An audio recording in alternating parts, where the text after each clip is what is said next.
அனைவருக்கும் காலை வணக்கம். சம்மர் ஹாலிடே விட்டுருச்சு. ரொம்ப ஜாலியாக இருக்குது.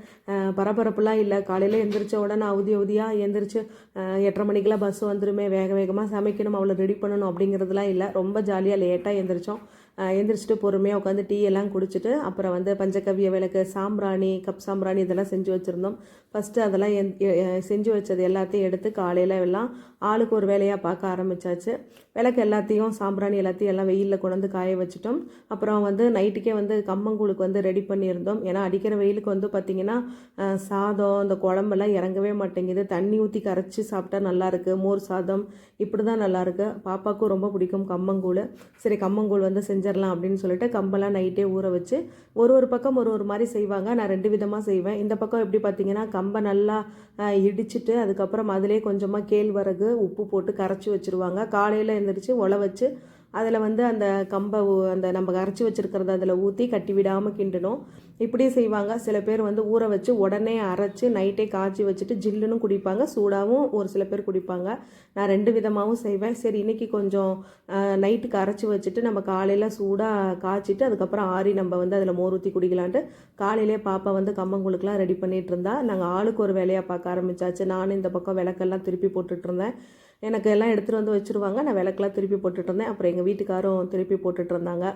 அப்புறம் நானும் பாப்பாவும் அவள் எந்த வேலை செஞ்சாலும் கூட நான் இருந்துகிட்டே தான் இருப்பேன். ஏன்னா வந்து அவள் எல்லா விஷயங்களையும் கற்றுக்கணும். ஆல்ரெடி நான் சொன்னது தான். ஒரு வீடியோ போட்டிருந்தேன்.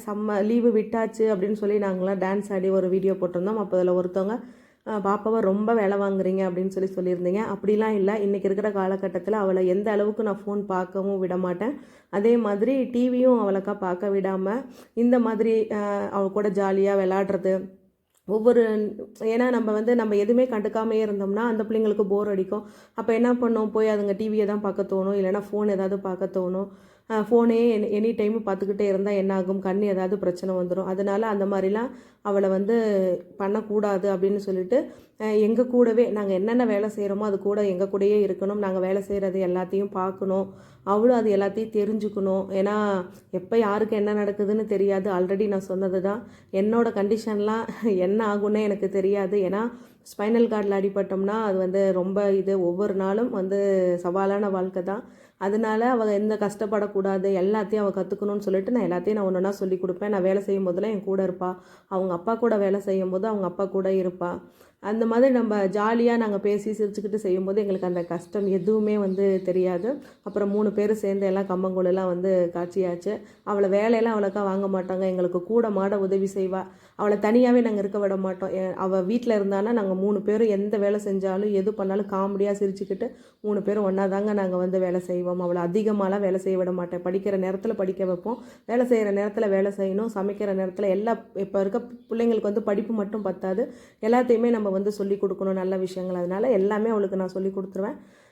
ஏன்னா என் நிலமை அப்படி இருக்குது. அவள் வந்து எல்லாமே கற்றுக்கணும். நாளைக்கு வந்து நான் இல்லைனாலும் அவள் சாப்பாட்டுக்கோ இதுக்கும் வந்து அவள் கஷ்டப்படக்கூடாது. அதனால் எல்லாத்தையும் தெரிஞ்சு வச்சுக்கணும். நல்ல விஷயங்கள் எல்லாமே நான் வந்து சொல்லி கொடுப்பேன். அப்புறம் வந்து சுண்டக்காய் ஏற்கனவே ஒரு பேட்ச் நாங்கள் வந்து போட்டிருந்தோமா, அது வந்து பார்த்திங்கன்னா காஞ்சு பாதி வத்தல் காலி ஆயிடுச்சுங்க. எல்லாம் பொரிச்சே சாப்பிட்டாச்சு. இன்னும் கொஞ்சோண்டு தான் இருக்குது. அப்புறம் அவங்க அப்பா நான் எல்லாம் சேர்ந்து காலையிலே வெயிலுக்கு முன்னாடி சுண்டக்காவெல்லாம் எல்லாம் அறுத்துட்டோம். இன்றைக்கி நிறைய சுண்டக்காய் கிடச்சிருந்துச்சு.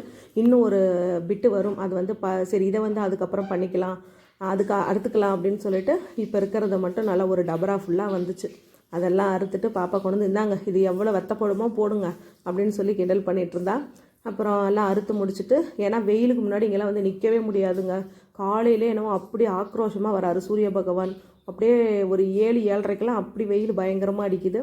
அப்புறம் சுண்டைக்காயெல்லாம் அறுத்துட்டு அதுக்கப்புறம் போயாச்சுங்க. அதுக்கப்புறம் சரி கம்மங்கூழுக்கு வந்து எள்ளு சட்னி வந்து சூப்பராக இருக்கும். ஹரணிக்கு வந்து ரொம்ப பிடிக்கும்.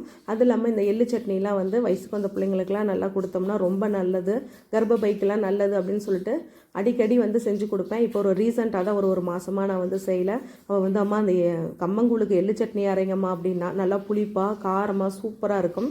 அப்புறம் தேங்காய்லாம் உடைக்க சொல்லியிருந்தேன். எனக்கு தேங்காய் தண்ணி கொடுக்க மாட்டேன்னு அவள் வந்து சொல்லிட்டா.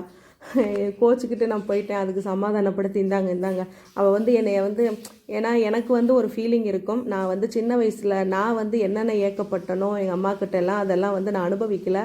அதனால என் பொண்ணு சரி வாடா தங்கம், அம்மா தரேன்லன்னு சொல்லி கொண்டு அப்புறம் தேங்காய் தண்ணியை கொண்டு வாயில் ஊற்றி விட்டா. அவள் வந்து எனக்கு புள்ள கிடையாது, என்னோடய அம்மா. ரொம்ப ஜாலியாக இருக்கும் அவன் வீட்டில் இருந்தாலே எனக்கு.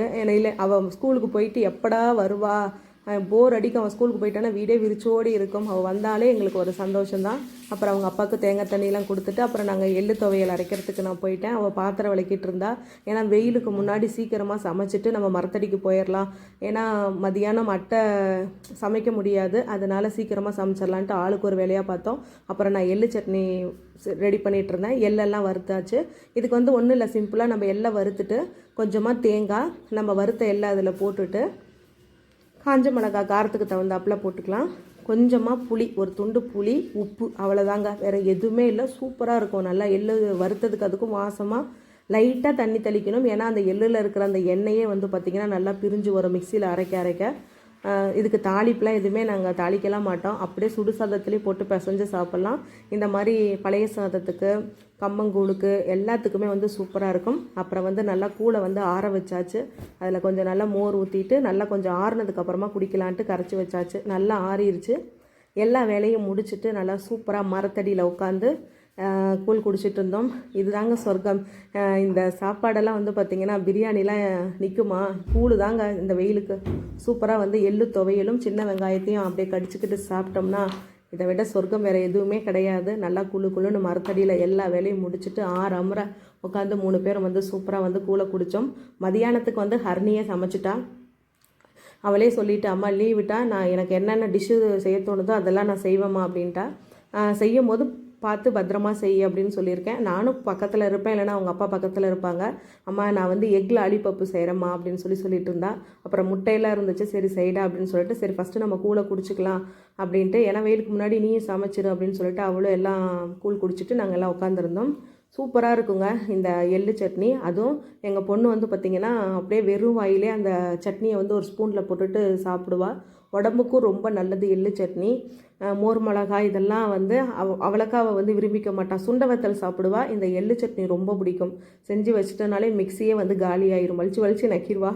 அப்படி சாப்பிடுவோம் அவளுக்கு எள்ளு துவையல். அப்புறம் வந்து சூப்பராக நாங்களும் கூழெல்லாம் குடிச்சிட்டு எள்ளு துவையல் எல்லாம் சாப்பிட்டுட்டு அவள் வந்து மதியானத்துக்கு சீக்கிரமாகவே செஞ்சுட்டா. என்ன செஞ்சான்னு பார்த்தீங்கன்னா எக்கு லாலிபப்பு, அதில் வந்து ஒரு 3 முட்டையை நல்லா லாலிபப்புக்கு வந்து செஞ்சுட்டு மீதியை வந்து பார்த்திங்கன்னா வறுத்துட்டா. நல்லா தேங்காய்லாம் அரைச்சி ஊற்றி முட்டையை வந்து வறுத்துட்டு சாதம் வந்து மதியானம் வச்சுக்கலாமா, இப்பொழுதுக்கு இதை மட்டும் வறுத்தரலாம் அப்படின்னு சொல்லிட்டு ரசம், அது என்னவோ ரசம் சொன்னாங்க, என்னவோ பச்சைப்புளி ரசமோ என்னவோ சொன்னான். இன்னும் டேஸ்ட்டு பார்க்கல, அதுக்கப்புறமா தான் சாப்பிட்டு பார்க்கணும். ஆனால் லாலிபாப்பு கொண்டு வந்து கொடுத்தா சூப்பராக இருந்துச்சு. அது மட்டும் அப்புறம் கொஞ்சம் நேரம் கழித்து சாப்பிட்டுக்கலான்ட்டு ஒன்று டேஸ்ட்டுக்கு சாப்பிட்டுட்டு மீதியை வச்சாச்சு. அதுக்கப்புறம் முட்டை வந்து வறுத்து வச்சுருந்தா, ரசம், மதியானத்துக்கு சாதம் வச்சுக்கலாம் அப்படின்னு சொல்லிட்டு சீக்கிரமாக சமையல் வேலையெல்லாம் முடிச்சாச்சு. காலையில் கம்மங்கூழ், மதியானத்துக்கு சாதம், முட்டை வறுவல், ரசம். இது தாங்க இன்றைக்கி. இந்த வீடியோ பிடிச்சிருந்தா லைக் பண்ணுங்கள், ஷேர் பண்ணுங்கள், கமெண்ட் பண்ணுங்கள். Bye friends.